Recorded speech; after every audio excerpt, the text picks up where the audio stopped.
Colgate-Palmolive Pete, makers of Colgate Dental Cream, Luster Cream Shampoo, and Palmolive Shaving Creams, bring you Our Miss Brooks, starring Eve Arden. And we take this joyous opportunity to wish you, on behalf of Colgate-Palmolive Pete, a glorious Merry Christmas. And now, Our Miss Brooks.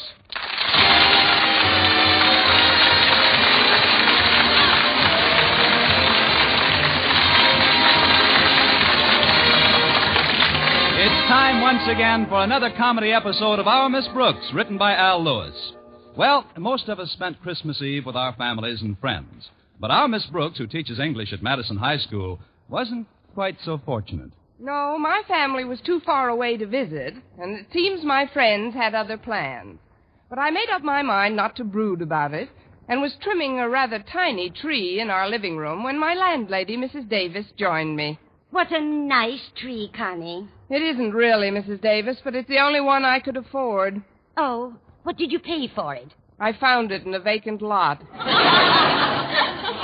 What I like about it is the size. It's not too big or too small. It's just too small.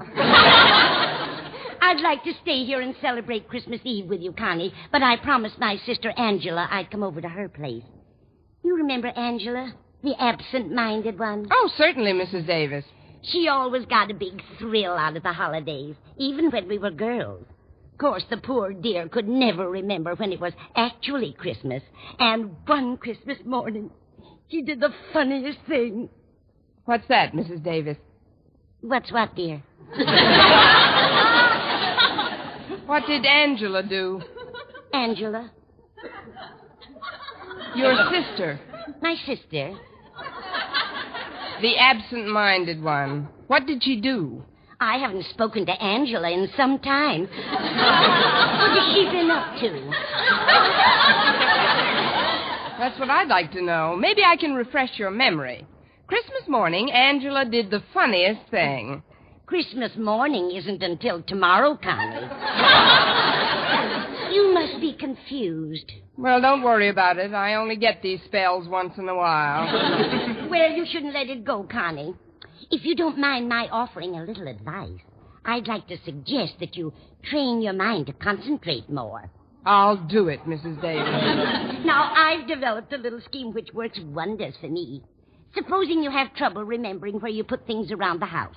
Well, you just keep repeating the location to yourself with a sort of rhythm.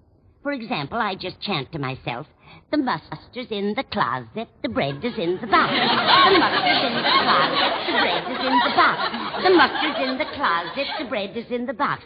Now, isn't that simple? Oh. Mustard's in the closet, bread is in the box. That's wonderful, Mrs. Davis. If anybody wants a mustard sandwich, you're really ready. Yes. Now, before I do anything else, I want to invite you to join me tonight. Join you? Yes, dear. I'm going over to Angela's house? That's right. She's so cute with that little absent mind of hers. Why, sometimes she forgets what she's talking about right in the middle of a sentence and...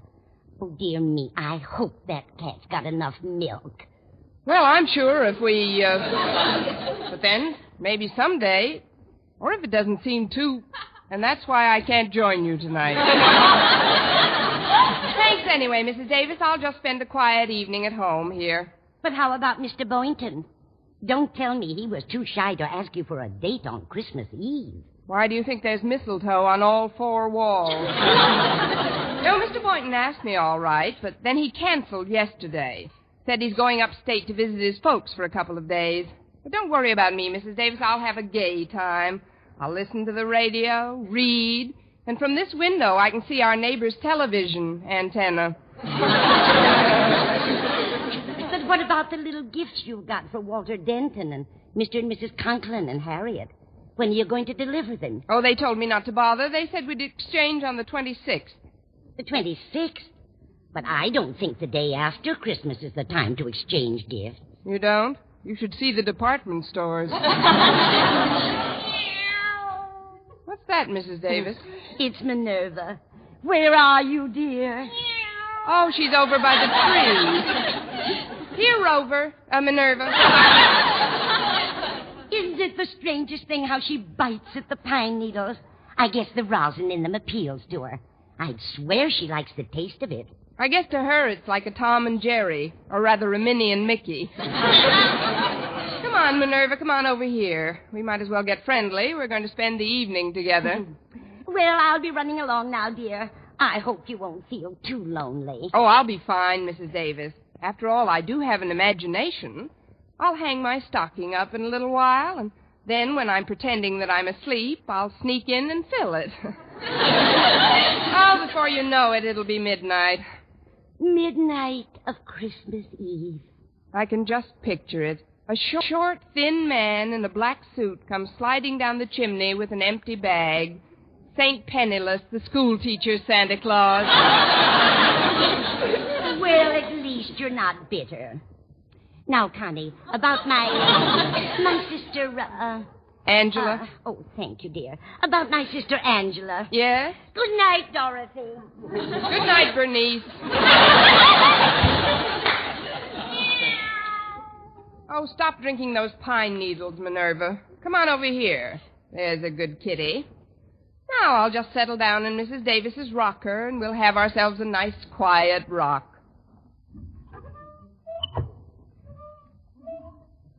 I've got to exercise more. My bones are rusting. Oh, it's the rocker. Kind of soothing at that. You seem contented enough, Minerva.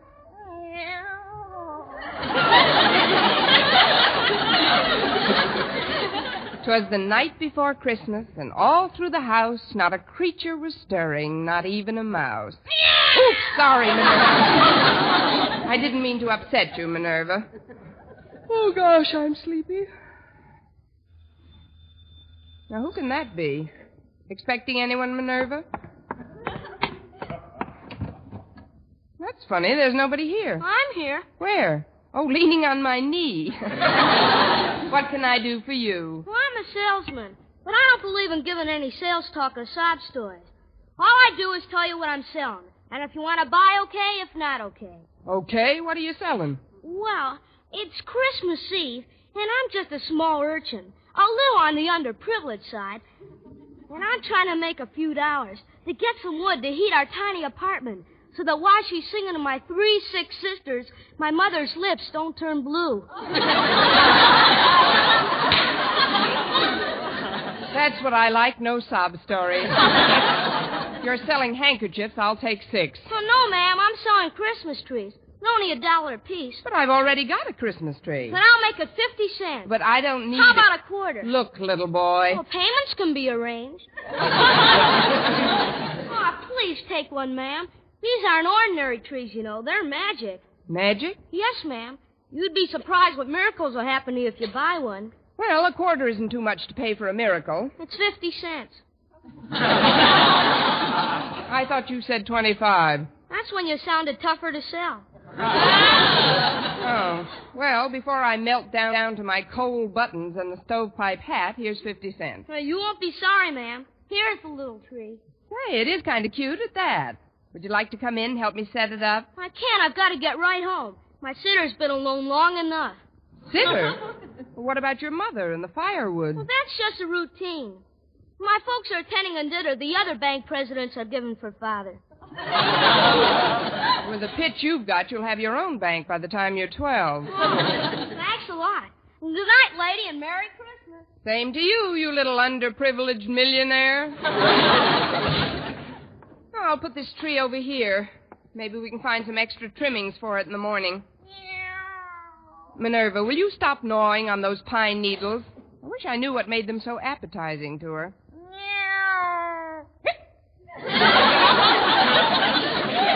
Oh, fine. Now you come over here and let those things alone.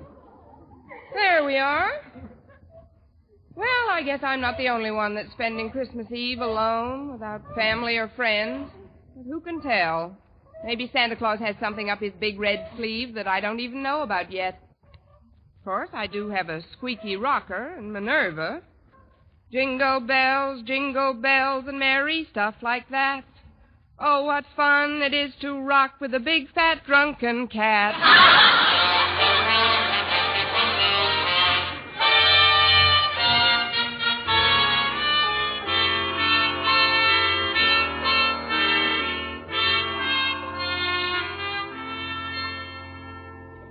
As I sat in the living room Christmas Eve with Minerva the cat on my lap, I couldn't help noticing that the tree which I'd bought from that wealthy urchin had a rather peculiar luminosity. Although there wasn't any artificial illumination, it seemed to glow from deep down in its branches. As I rocked back and forth, I started to get very drowsy. Ooh, little boy said this tree was magic, Minerva. No, I don't believe it either. Still, it is Christmas Eve, and very strange things have happened on Christmas Eve.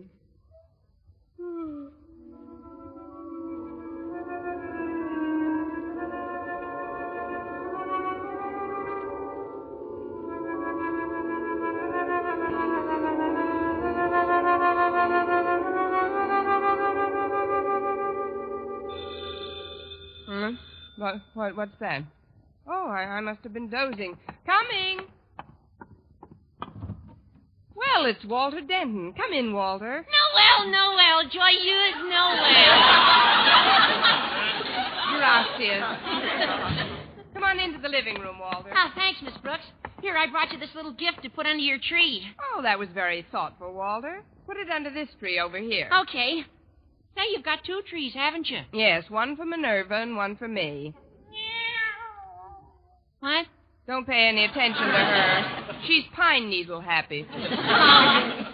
Well, Miss Brooks, as you know, I was supposed to spend the evening nestled snugly in the tight little confines of my own small immediate family circle. Oh, for heaven's sakes, come out of there. You're giving me claustrophobia. But I went to my father and mother and crowed their permission to come over. Wait a minute, Walter. You crove their permission to? Yeah. Craven, Crove, isn't it? Oh, Walter, of course not. Craved. Let's see. Craven. After you crove their permission, what happened? Well, they waived my presence for a long enough while for me to deliver to you, Miss Brooks, the little token of my esteem and affection, which is now ensconcing under the tree. Walter, you still in my English class? Well, sure, Miss Brooks. Well, I'd better bone up a little. One of us is going to flunk this term. Well, it isn't just the gift, Miss Brooks. That's not the only thing that brought me wayfaring from the warmth and conviviality of my own heart. Oh, please don't start that again. I'm glad you dropped over, Walter. And if you want to spend the rest of the evening with your folks, Oh, there's no rush with them. They've got my present under our tree already. Now, what I'd like to say, Miss Brooks, though, is something I've wanted to say for a long while. Yes, Walter? Now, it's a little on the sentimental side, perhaps, for a so-called hep high school boy to be telling a teacher, but it's sincere, Miss Brooks. I'm sure it is. It's something I feel deep down inside of me, Miss Brooks, from whence so many of one's warmer emotions stem. That's whence they stem from, all right. Of course, even if it does seem over-sentimental or even downright sticky, Christmas Eve seems to be the time that you can say things like this and not sound over-sentimental or sticky. Christmas Eve is the time to say them. I just hope I hear them by New Year's Eve. What I want you to know, Miss Brooks, is that I'm grateful. For what, Walter? For my association with you during the past semester at Madison High School. Well, thank you, Walter. I've tried to be a capable teacher. Oh, your teaching was nothing. What? I don't mean scholastically. No, as a teacher, you were very adequate. I mean personally. The interest you took in me and my problems. For that, I could never thank you if I lived to be 100. Of course, you'd be gone a long time by then. Merry Christmas to you, too. You don't know what it's meant to me to have your ear whenever I needed it. Oh, it was nothing, really. I have another one. Especially about girls. Gosh, you remember how silly I used to act about girls? Every time one of them looked at me, I giggled like a kid. And then, overnight, I matured. I met the one woman who really mattered. Harriet Conklin.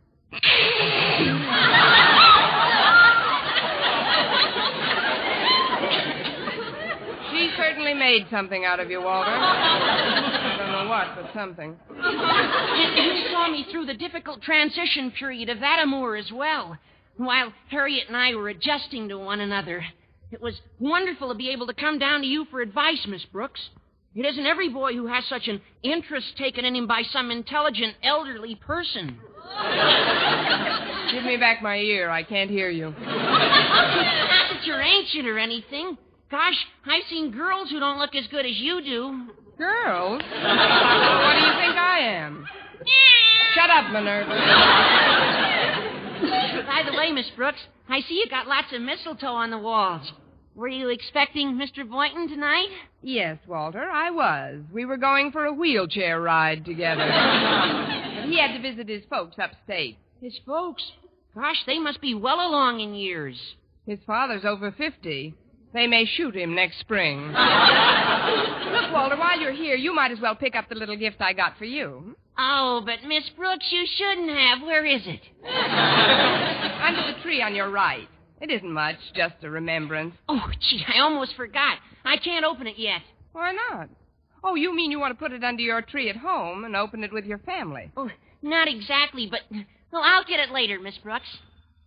Oh, there they are now. I'll answer it. There who are now? Come on in, folks. She was all alone when I got here. But it's really a surprise, isn't it? We should have stayed home Christmas Eve. Besides, it's freezing out. Now, Osgood, don't be so grouchy. Hello, Miss Brooks. Merry Christmas. Why, it's Mr. and Mrs. Conklin. And Harriet, how are you all? I'm cold. Oh, that's too bad. Come here, Minerva. Rub up against Mr. Conklin. What's that? What? Go away, cat. Why, she seems to like you, Osgood. Or is she hungry, Miss Brooks? She's not that hungry. I don't like cats. Why doesn't she go chase a mouse or something? You forget, Mr. Conklin, this is Christmas Eve. There isn't one stirring. Hey, Harriet. Yes, Walter? There's a lot of mistletoe around this room. I know. It's real pretty.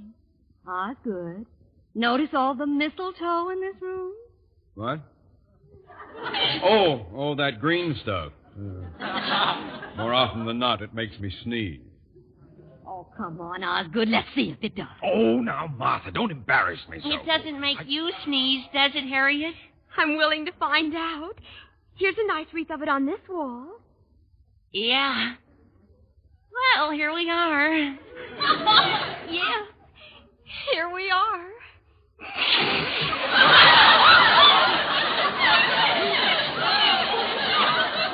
May I, Mr. and Mrs. Conklin?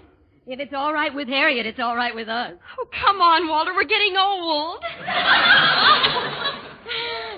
Gosh, you're sweet, Harriet. Oh, isn't that cute, Osgood?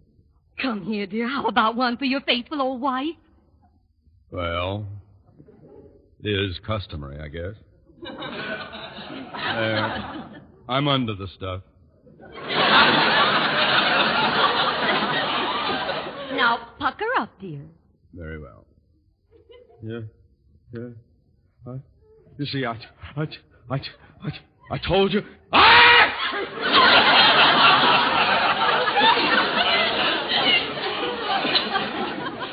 Now, let's stop this romantic drivel and act like adult human beings.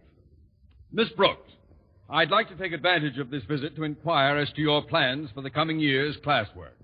Do you have your schedule all laid out? Well, frankly, Mr. Conklin, I haven't had much chance to work on anything. Haven't had much of a chance. But you've been away from school all week. Your vacation started last Monday. I know, Mr. Conklin, and that's what I took the week as. I mean, a vacation is something you go on when you get the opportunity to. You don't work on it or during it, unless, even though I didn't actually go anywhere, when my vacation came along, I went on it, or was on one, usually.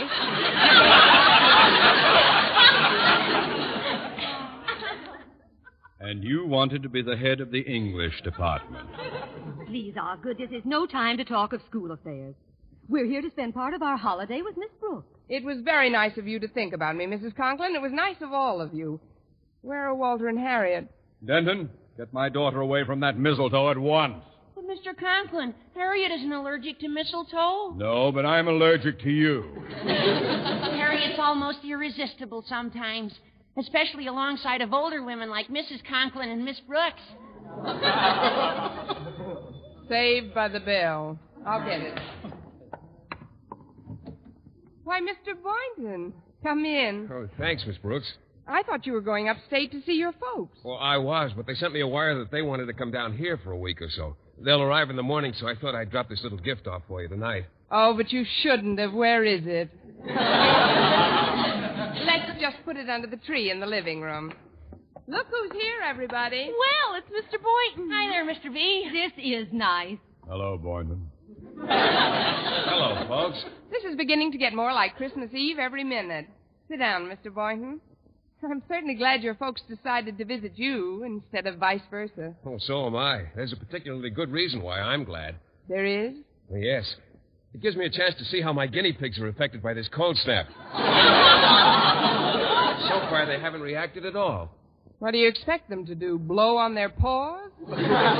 Miss Brooks, have you pointed out the mistletoe to Mr. Boynton? Oh, why don't you stop that nonsense, Martha? It isn't nonsense. Mr. Boynton, look at the mistletoe. Mistletoe? Oh, yes. A very interesting example of the flora found in various areas throughout the globe. An evergreen parasitic shrub, it is indigenous to the regions where apple trees and oaks abound. Now that the lecture is over, may we ask questions? Well, certainly, Miss Brooks. Want to stand under it? Stand under it? Well, you see, because of certain characteristics in its makeup, an allergy is sometimes aggravated by its presence. I'll take a chance if you will. Come on, Mr. Boynton. Yeah, come on, Mr. Boynton. Just bring him over to this wall here. I'll get under it if you like. Well, don't just stand there. Can't you see Miss Brooks is cooking? Well, don't fuss for me. I couldn't eat a thing. Mr. Boynton, don't you know what standing under the mistletoe signifies? Oh, I know what it signifies to most people, but to me it's just...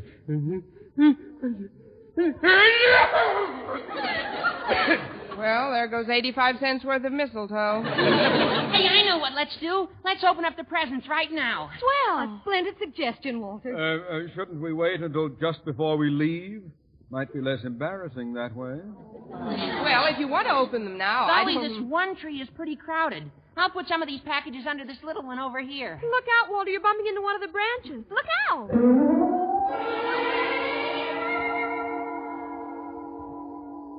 Gosh, I got the funniest feeling when I touched that branch. What kind of a feeling, Walter? Well, you're Harriet Conklin, aren't you? Well, sure, I'm Harriet Conklin. Walter, what's the matter with you? Nothing. Nothing's the matter with me. It's just that I want to tell you something. Harriet, you've got to change. You ought to try to be more like Miss Brooks. What do you mean, Walter? If you want me to stay interested in you, you've got to be more alluring, youthful, glamorous, feminine in that real feline Brooks way. Walter, have you been drinking pine needles, too? Look at that tree. It seems to be glowing. What do you mean, glowing? Just a reflection from the streetlights. This party is giving me the memes. Holidays, indeed. Here, I'll just move the tree where it won't glisten in our eyes. There we go.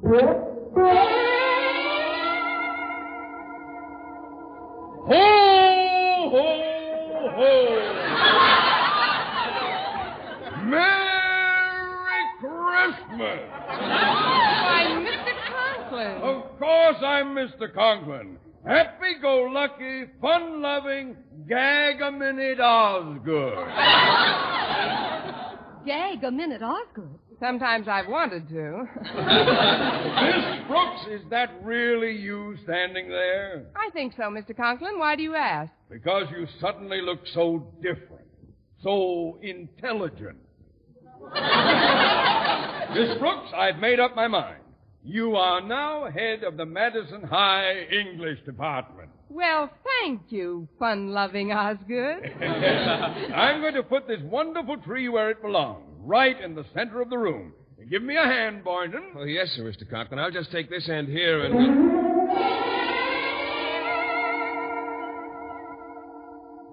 Miss Brooks, Yes, Mr. Boynton? come here, baby.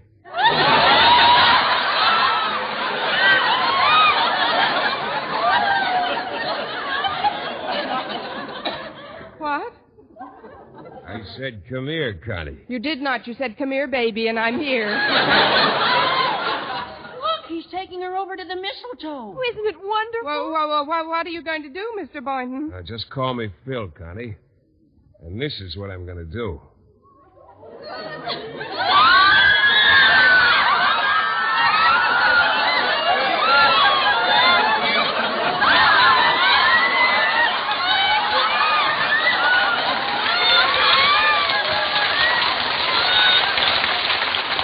Well, Connie, how does that make you feel? Oh, I feel like I'm in a dream, Philip. A wonderful, beautiful dream.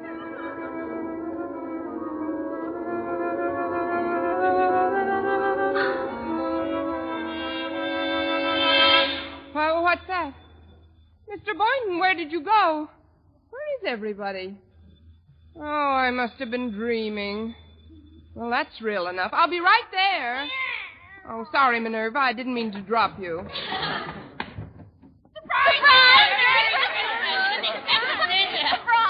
I'm cold. Why, it's the Conklins and Walter and Mr. Boynton.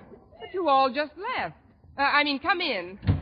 We thought it would be nice if we spent our Christmas Eve together, Miss Brooks. Yes, and we brought a few little gifts over for you. I'll just put them under this tree here. Yes, do that, Walter. Aren't you going to ask me why I didn't go upstate, Miss Brooks? I know why, Mr. Boynton. Your folks are coming down to see you. Well, how did you know about that? I just got the telegram. Don't let's get too carried away with the holidays to prepare for the hard school season ahead, Miss Brooks. Oh, let's not talk about school affairs now, Osgood. Walter, look at the mistletoe. Yeah, look at it. Now, just a minute, before we go through all that again. Would you please touch that tree, Mr. Boynton? The one on the left with the... Why, it's gone. There's only one tree.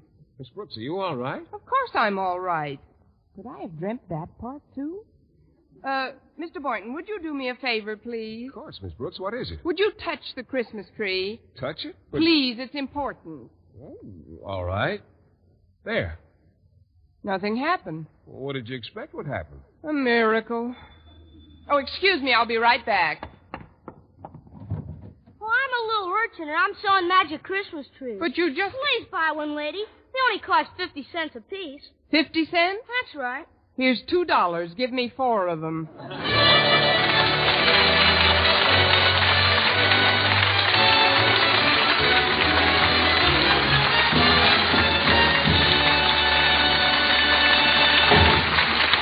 Once again, here is Eve Arden. All over the studio here, there are happy signs of Christmas. Bits of red and green, holly, and some imaginative person even hung some mistletoe in the control room. Must remember to drop in there after the show. But the Christmas spirit is even more evident in the faces of our cast. Together with our sponsor, the Colgate Palm Olive Peat Company, makers of Colgate Dental Cream, Luster Cream Shampoo, and Palm Olive Shaving Creams, we join in wishing you a Merry Christmas.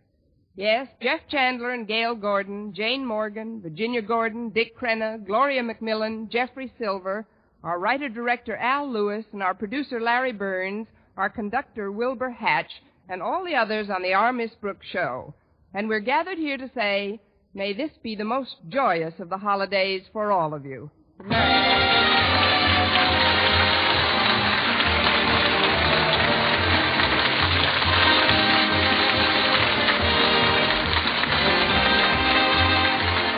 For mystery liberally sprinkled with laughs, listen to Mr. and Mrs. North, the exciting, fun-packed adventures of an amateur detective and his beautiful wife.